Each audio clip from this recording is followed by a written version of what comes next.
Welcome to The Upside. This is our virtual show brought to you by the Associated Jewish Federation of Baltimore and JMOR Magazine. I'm Beth Goldsmith, chair of the Associated Jewish Federation of Baltimore, and I'm here today with my co-host, Scott Rifkin, publisher of JMOR. Last month, Governor Hogan announced that large outdoor and indoor venues would be able to open at 50% capacity. After a year of lost ticket sales and unemployment, that brought some hope to the beleaguered theater and concert industry and its professionals. Yet still, there was concern among some organizations about the financial viability of operating at only half capacity.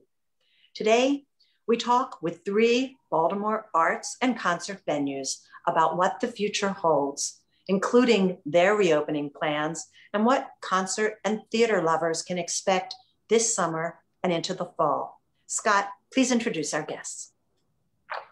Thanks, Beth.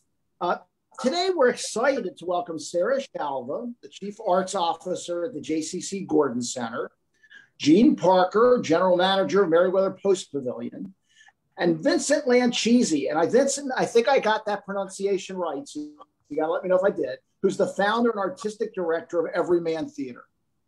Thank you all for being here. We're going to ask you a lot of questions about what you're doing this summer and safety issues and what the programming is. But why don't we start with sort of the elevator pitch, the short 1 minute or so on each of your organizations and who you are and what you do. Most of our audience knows, but not everybody knows. And this is a good chance to introduce yourselves to an audience that's sort of been lost for the last year. So Vincent, why don't you start first, if you don't mind?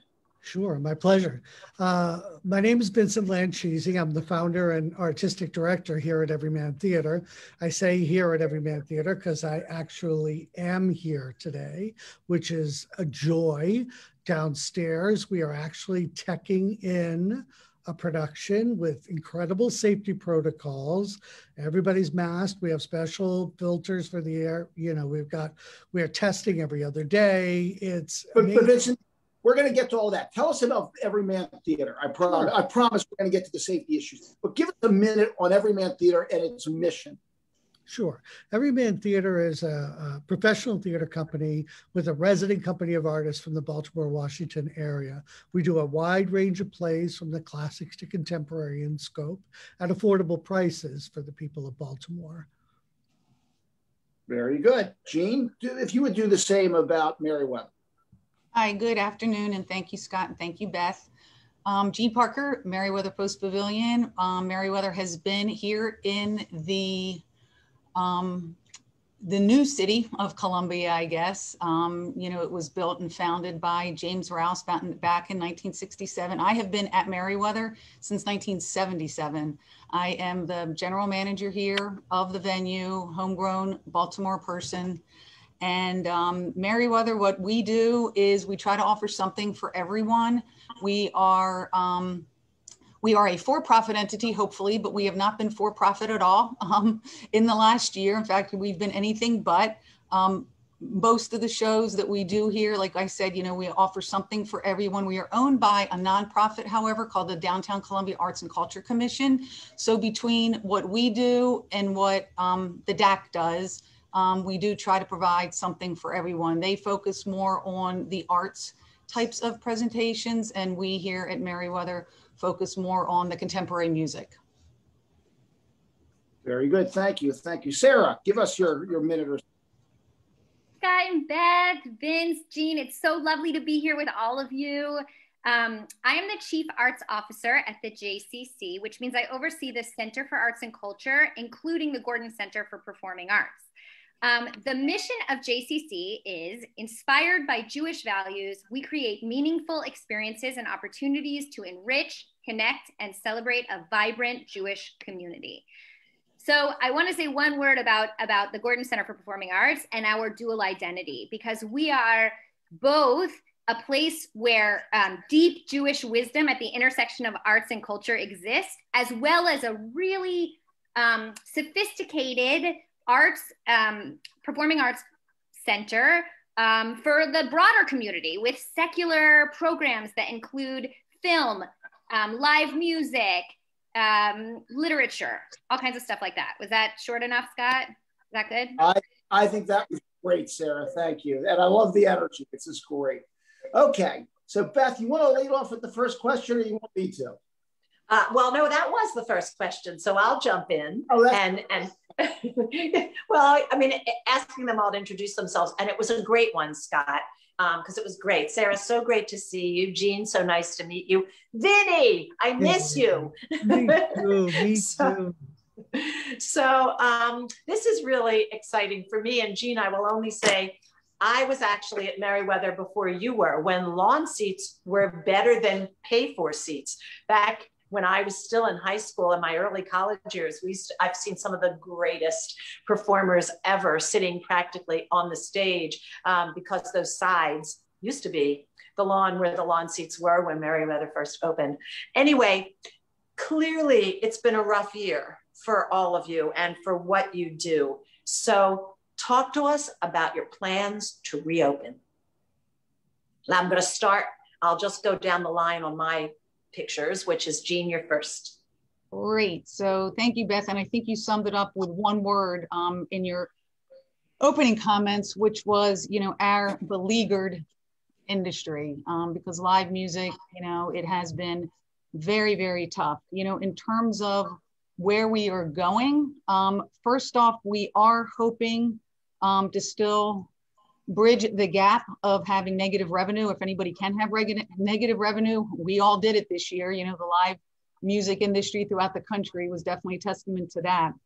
But we are right now waiting on the federal grant from the Shuttered Venue Operators Grant to be relaunched, I should say. And hopefully that's going to come up sooner than later through the Small Business Association.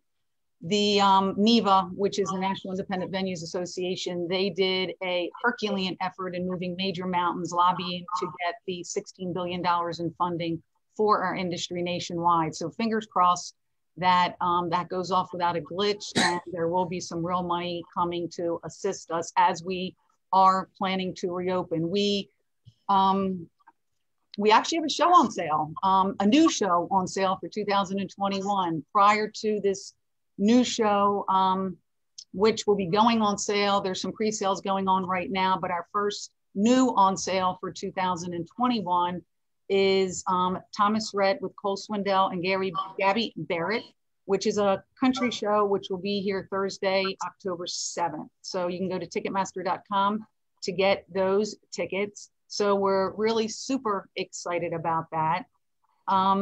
Prior to this show going on sale, there were a handful of rescheduled shows, which if you go to merriweathermusic.com, that will have all of the rescheduled shows from 2020, which, as long things are going in a great direction with all of our numbers statewide, and Governor Hogan can still keep the state open, which is, the ultimate goal, which seems extremely likely now that things will keep going in a positive direction with all of the vaccinations.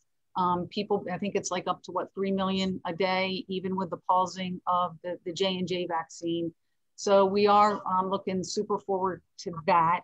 Our first show, however, that announcement will be coming very shortly. We're hoping sometime next week we can make an announcement for our first return to concert events, which would be the beginning of July.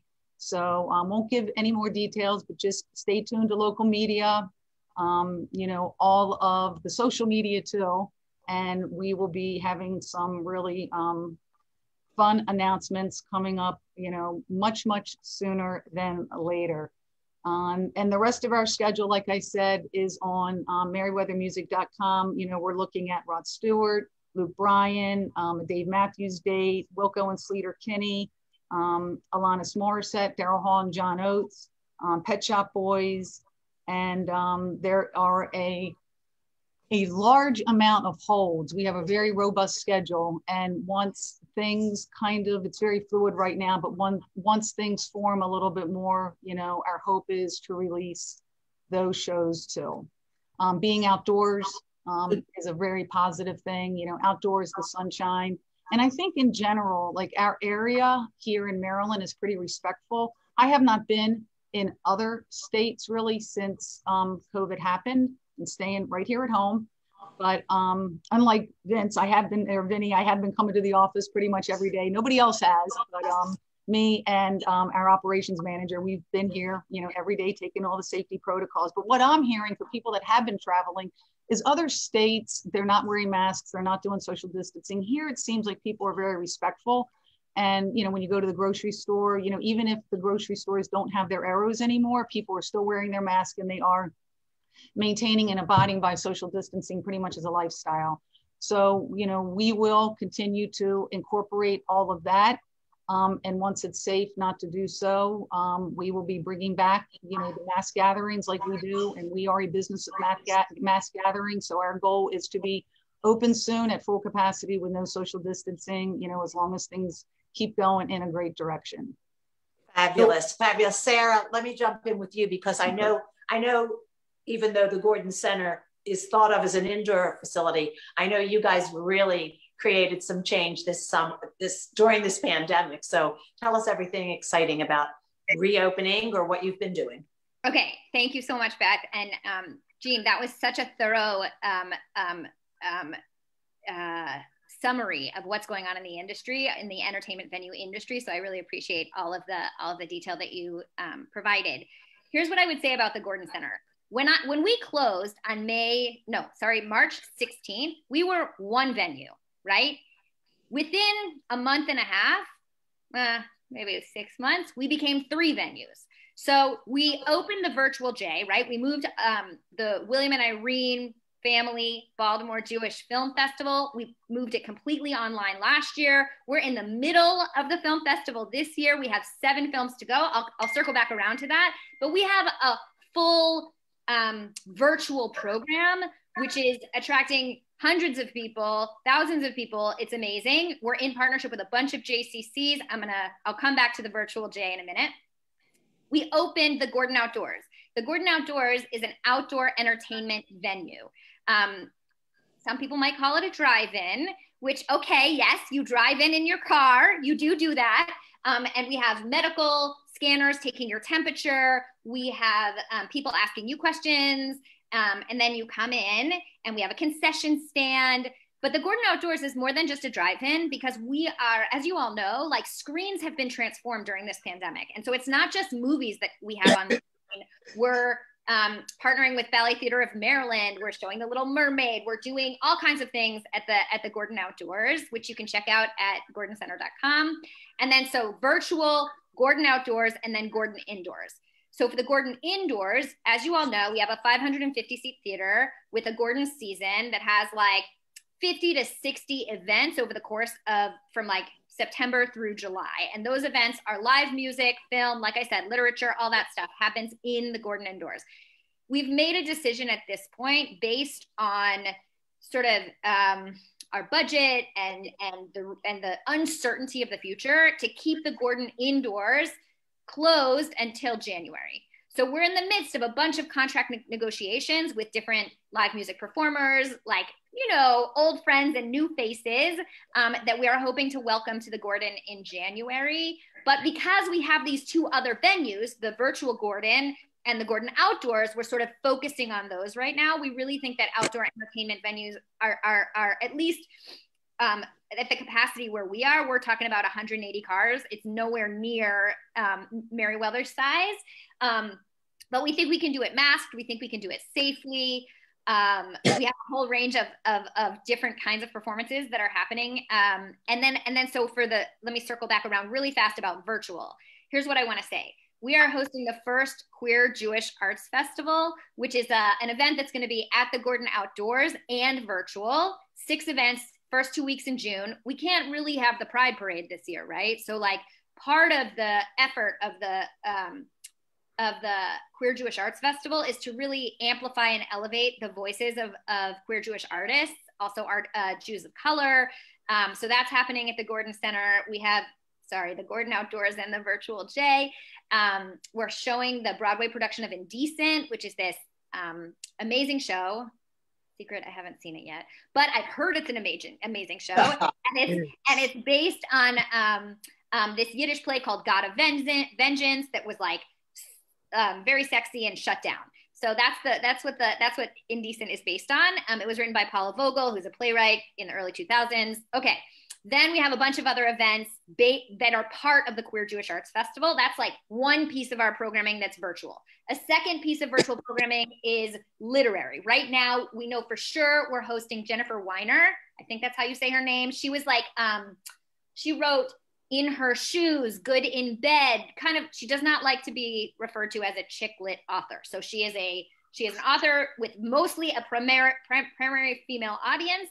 But she writes, a lot of her characters are Jewish women who are strong and vocal, a little like me.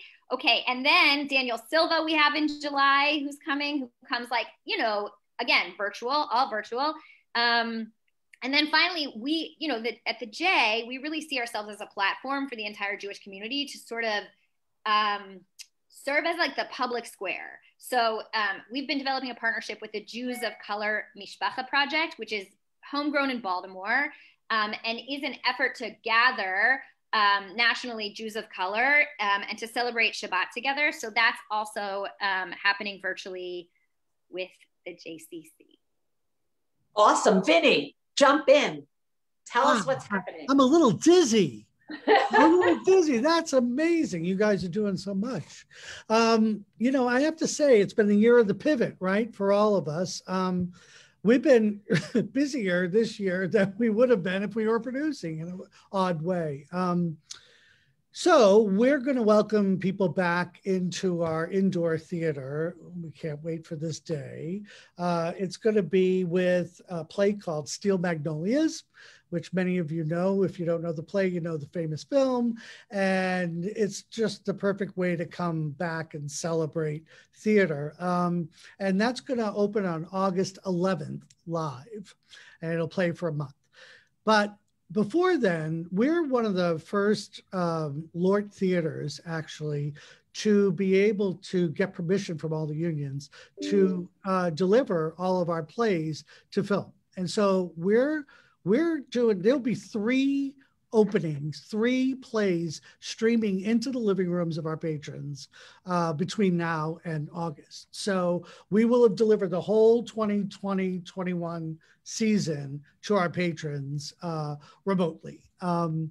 We engaged a professional film company, so the quality of the work is top notch. Our patrons are loving watching it on their big screen TVs. They're missing the live theater. We all who love live performance know there is no appropriate substitute. But even I, who was a naysayer about how are we going to learn how to film, it's a whole different discipline, but we've done it and we're really proud about it. So we hope you'll tune in. We also, right now, for this next week, there's a fabulous cabaret, if you like music, called Baltimore It's Me, with the amazing Felicia Curry, who's an incredible singer. I mean, blow you away singer. And it's directed by Noah Himmelstein. I think Beth might know him, but yeah, he's our associate artistic director here, one of 2 of our associate artistic directors. Anyway, I happen to know it's a brilliant, fun evening of musical theater that celebrates Baltimore and some of the great composers, and it crosses pop and jazz and musical theater. I think you'd really love it. That runs from April 12th to the 25th. We will be announcing, in the next probably 2 months, we're in the process right now of curating an entire season that will open in October and run through probably part of next summer for our 2021-22 season, which we hope to be back to normal. We expect the fall to be socially distanced, unlike our cousins across the street at the Hippodrome and other commercial venues where the financial model just doesn't work for them to be able to have to perform to a limited audience. I mean, don't get me wrong, it doesn't really work for us either, but thanks to the generosity of our patrons and our donors, we're able to, if we have to perform at 50% until Christmas, we're prepared to do that. We've already retrofitted our theaters. We've put plexi, dividers in. We've taken every other row of seats out. The actors will be a minimum of 10 to 15 feet away from the first row of audience. We've got new HEPA filters. I mean, you're practically safer here than you are anywhere. So we really feel like we've done a lot to ensure that our patrons can come back comfortably to see theater. We miss you. We really miss you. The enthusiasm really is contagious from you guys. Scott, take it away. Well, you know me. I'm always the fun killer around here. This is great, and the enthusiasm great, and the programming you guys are doing is pretty phenomenal. But let me talk about economics for a minute. You know, I heard Gene talk about this, what was it, 13, 14, 17, some number of billions of dollars. I mean, it gets to be just numbers thrown around. But across an entire country with so many arts organizations, is that going to be, you know, is your sense, and maybe Gene, you want to address this first, is that going to make a huge difference and save the at-risk art institutions that are out there? Well, the issue right now is one of timing. So, you know, as we all know, we've been shut down for the better part since the middle of March of 2020. We've had no revenue. We cannot do a carry-out concert. You know, that's a fact. So in terms of pivoting, we have to do things, the creative things along the lines of what Sara did and what Vinny did, assuming that there are funds to facilitate that. The $16 billion is, if it comes to fruition, and I'll get into that in a couple seconds, it could be a lifeline for many. However, because of the timing of it, the legislation, which, as I said, was just a miraculous effort that this new organization, National Independent Venues Association, NIVA, which formed back in last April. And then by the end of December, they were able to amass the support for, at the time, President Trump to sign into law the $16 billion. The issue is that it was so attractive and the dollars were so significant that other parties, and, you know, rightly so to some degree, you know, jumped on the bandwagon and were able to become part of the distribution and the allocation. So because of that, it's going to diminish the amount per venue that other live music venues would have been able to obtain. So, you know, again, you know, the jury's out on how it is all going to work.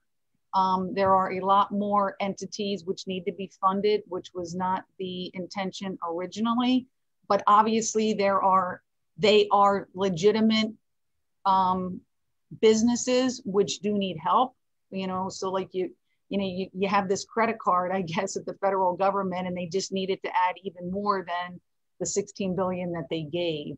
But is this per venue? Is it hundreds of thousands per venue? Is it millions per venue?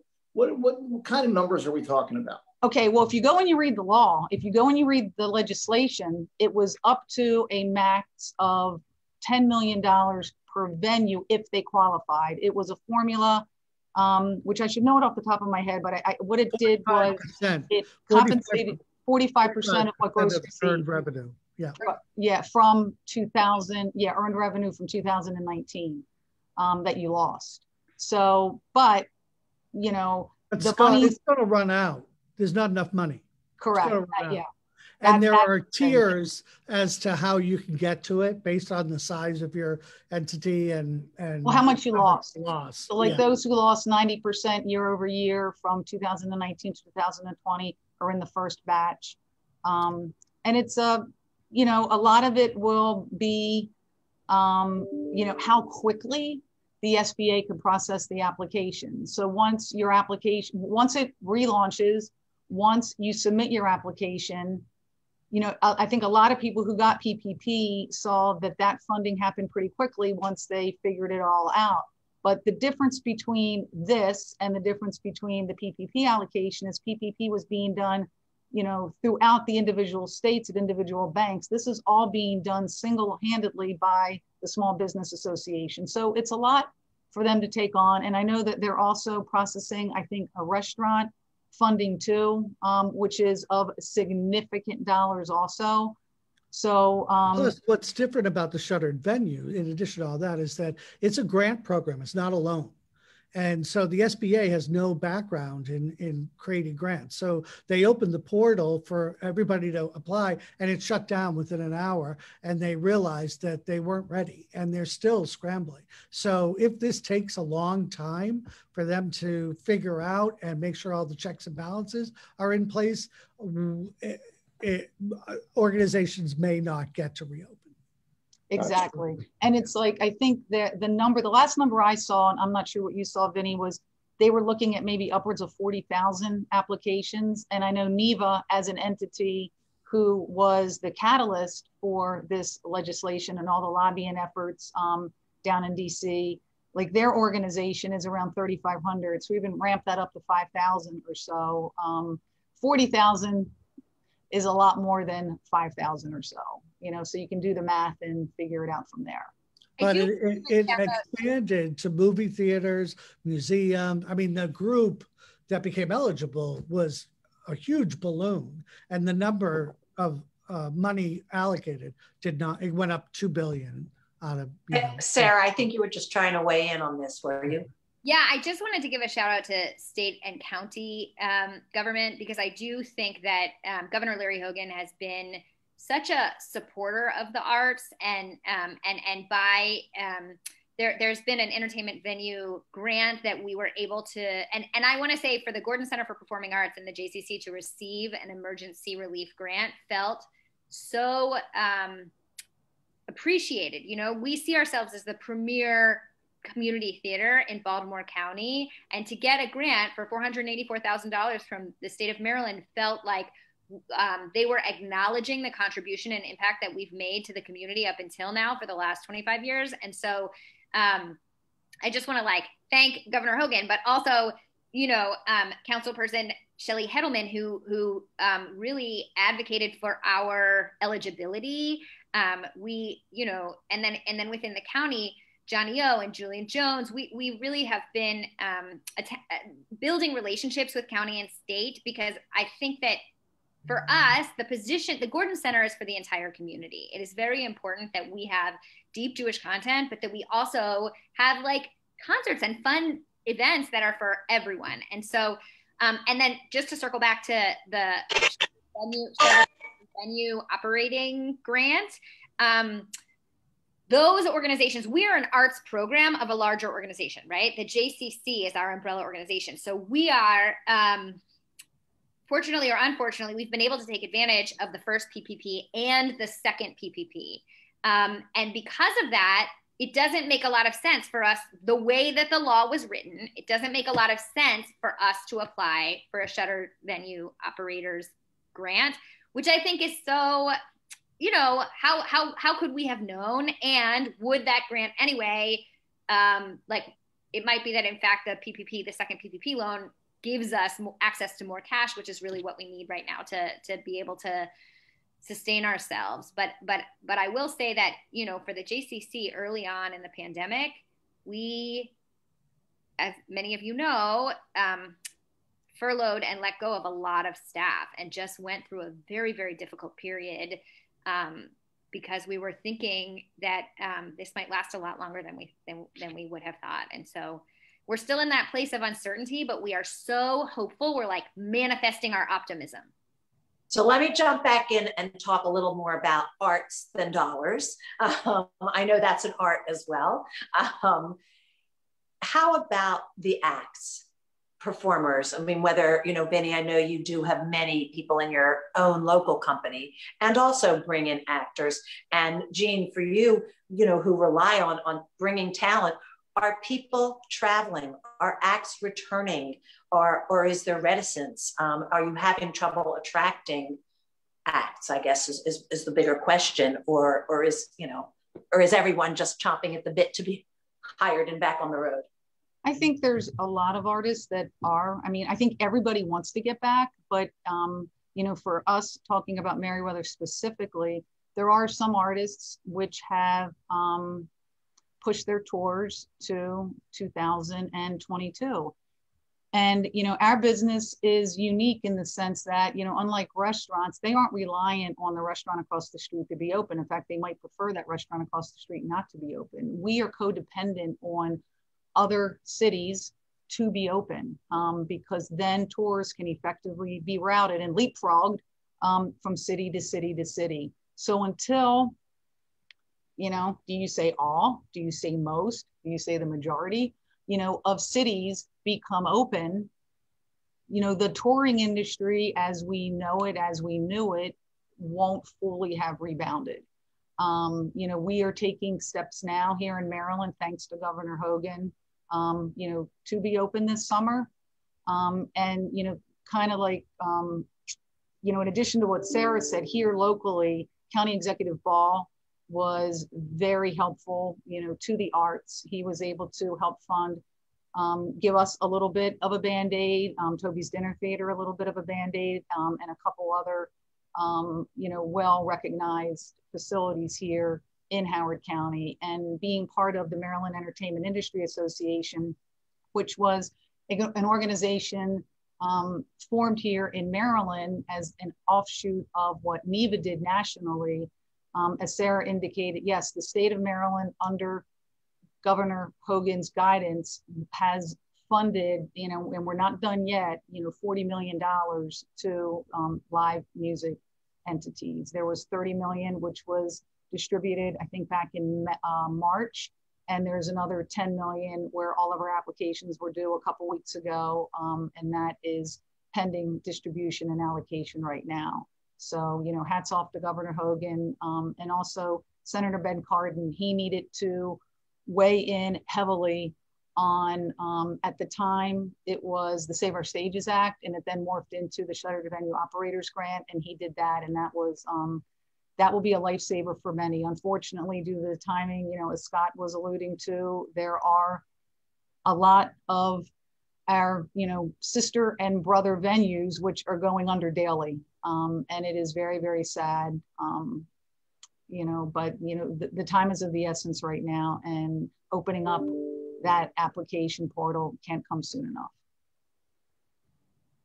I would just say, to circle back to the artists, that it varies so much. It really depends how comfortable an artist is to perform right now. I'm getting a lot of emails of acts that are trying to book, right? Like, there are tours that are moving their way through.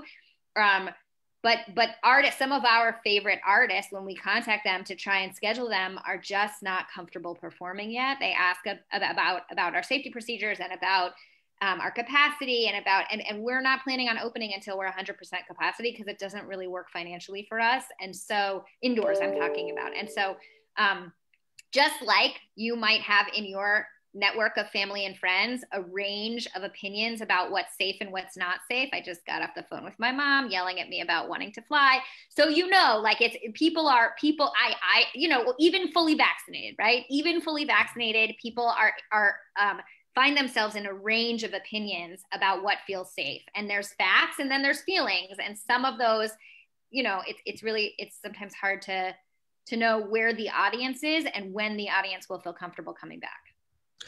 All right, Vinny, talk to us. Yeah, I'm in a slightly different place, because most of the actors that I work with are union actors and they're local. And Sara, like you, bless you, Sara, like you, I agree that they're all from different walks of life, so they have different levels of comfort about coming back to work. But what is super tragic about it is that they are like the frontline workers. I mean, they've lost, they're contract workers. They've lost 4, 5, 6 shows already, and their union is dropping their health insurance. And so they're facing, they've run out of unemployment. They're facing real financial challenges. In fact, we're so fortunate, thanks to a lot of the government programming and some of our major donors who've been so generous, that that we've been able to keep all of our full-timers employed through the entire pandemic,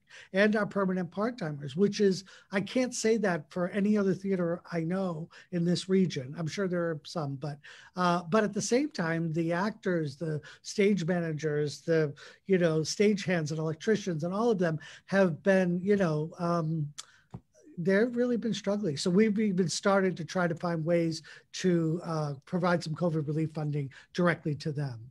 It's tough. Some of them want the vaccine. We're getting more and more vaccines in the art. We have a stage manager here who is like a COVID queen, we call her. She has gotten 25 people before it opened up to everyone, got shots in their arms. The whole cast that's working right now has all had at least one shot. The next one will only be testing once a week because everybody involved, including Noah Himmelstein, will be fully vaccinated.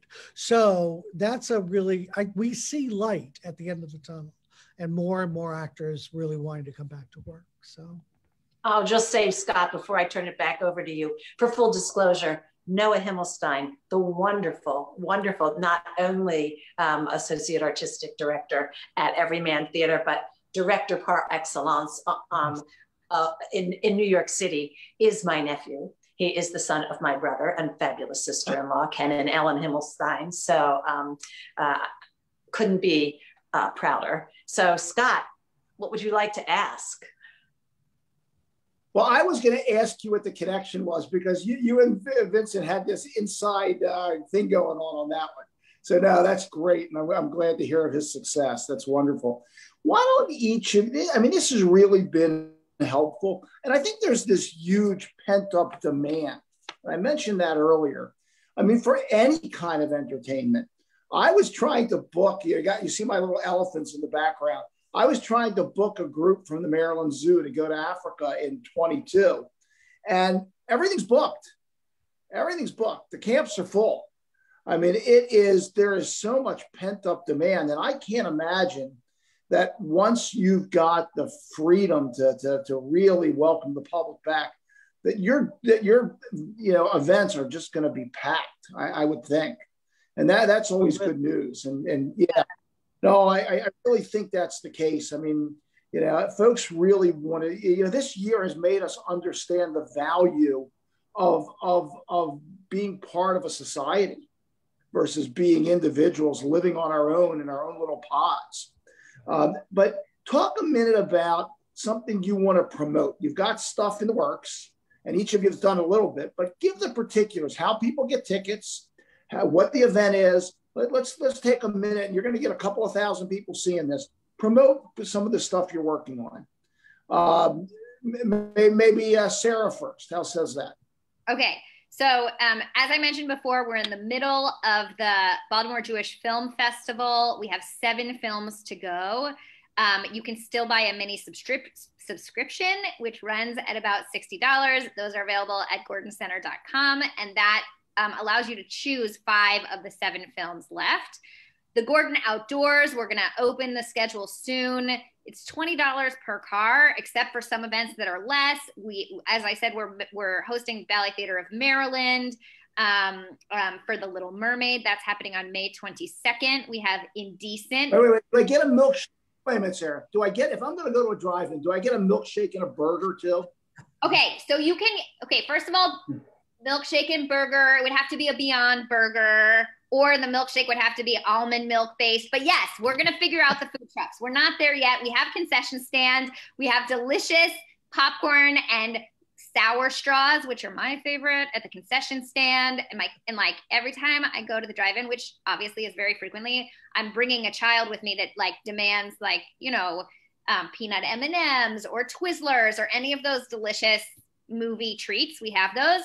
A couple other events. The Queer Jewish Arts Festival coming up in June. Jennifer Weiner's not on the website yet. Neither is Daniel Silva, but they will be. Those are kind of like our Beachy Read stuff. And then just the Jews of Color Shabbaton, which is happening May, the Shabbat, the weekend, the Sabbath of May 14th. One other thing.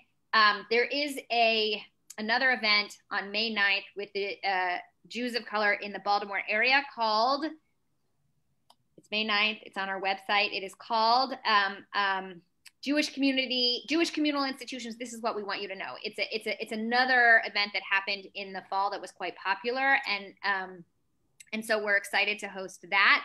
But if you had to like walk away with one thing, the one thing I would want you to walk away with is really the Gordon Outdoors and the outdoor entertainment experience. We built this mega screen. We affixed it to the side of the building, and we miss being together. We miss the intimacy of community and the power of art to transform us and to open our minds and to soothe our souls and to make us feel alive again. All of us miss that, and we're trying to create that with the Gordon Outdoors and with all of our virtual programming. And so we hope to see you there. Wonderful, wonderful, wonderful. Daniel Silva will be particularly fun. He's quite a writer. Yes. So he's my summer beat read. So I appreciate that. Vincent, why don't you go next? Well, I would have to say we're starting to see more and more people subscribing to Everyman's current season that we're in now. Between now and August, we will rehearse, produce, and stream 4 plays. Berta Berta, Pipeline by the amazing Dominique Morisseau, An Almost Holy Picture by an incredible local playwright, Heather McDonald, who's widely celebrated throughout the country. And then, of course, Steel Magnolias, which you'll be able to see either live and in person if you're feeling daring in August. And if you're not feeling daring, you can watch it in the comfort of your own home. So we're still selling subscriptions, and actually sales are on the rise because people are starting to realize the technology is not that hard. And it's really convenient because you've got 6 weeks to watch the show. So you can create your own date night. If you have to go to the bathroom, you can pause it. There's a lot of reasons why people are like, oh, this is pretty good. Or, anyway, so we recommend people do that. And then come back to us in the summer. Please come back to us in the summer. Wonderful. And Jean? Hi. So I went through the schedule before, but one thing that I forgot was we are in the process of setting new dates for the rescheduled for the 3rd time, I believe, M3, which is the 80s Hair Metal Festival, which usually takes place at the beginning of May. So it will not be taking place at the beginning of May this year. It will happen again all 3 days, Friday, Saturday, and Sunday, sometime this summer. So stay tuned for that announcement. Again, tickets are available, Ticketmaster.com. You can go to merriweathermusic.com and see our schedule for the rescheduled shows from last year. And again, go get your tickets this Friday coming up, on sale at 10 a.m., the Thomas Rhett Show, which will be Thursday, October 7th. But I agree with you, Scott. There is a pent-up demand. Yeah, I think it'll be an exciting summer, assuming everybody goes out and gets themselves vaccinated. I'll give my 12-second pitch. Please, people out there, get vaccinated. Stop worrying about the side effects. Stop worrying about the issues. It is safe compared to the risk of the disease, which is really the factor in medicine. It's safe versus the disease. Get your vaccine. I'm amazed how many people. Okay, so I jumped to that. Jean, give the contact information if you would. So where do people buy tickets? How do they buy their tickets? Through the website. You can go to Ticketmaster.com. Everymantheatre.org. Go, Sarah. And Sarah? GordonCenter.com. Very good. And by the way, tickets are really reasonably priced for what people get. I mean, I'm always amazed how much you can buy locally for your entertainment dollar. If you can go to New York and pay some ridiculous price for a seat on Broadway, but you can see a very comparable player or event here in Baltimore for so much less, and without all the hassle going up there. So, Beth, what else do you have? This has been great. Well, I think we're really ready to wrap up. I just want to say I'm going to thank our guests in a second, but I want to just point out to our audience that Scott Rifkin actually is Dr. Scott Rifkin. He doesn't just portray a doctor on TV. He's a real doctor. So please trust what he tells you. Thanks, Scott, for always putting in a plug for our community well-being. And thanks so much to Sarah and to Jean and to Vinny for coming and being here with us today. We really do appreciate the enthusiasm. We suffer with you the pain and can't wait to celebrate with you when we can all be back in person. So thank you so very much. I want to remind our audience that next Tuesday will be our last episode of The Upside before we take our summer break. So join us at noon on April 27th. We're going to be talking with Sal Davis, the new executive director of the Jewish Museum of Maryland. So I'm sure it's going to be a great show. We'll get to learn more about the current exhibit and future plans for what's going on at the museum. And in the meantime, we always encourage you to visit associated.org and jmoreliving.com for more information, stories, and resources, and to sign up for the weekly newsletter. So until we meet again, one more time before summer, thank you all for being here with us. Tell your friends about the terrific show we had today with these special guests, and we'll look forward to seeing you soon. Stay well.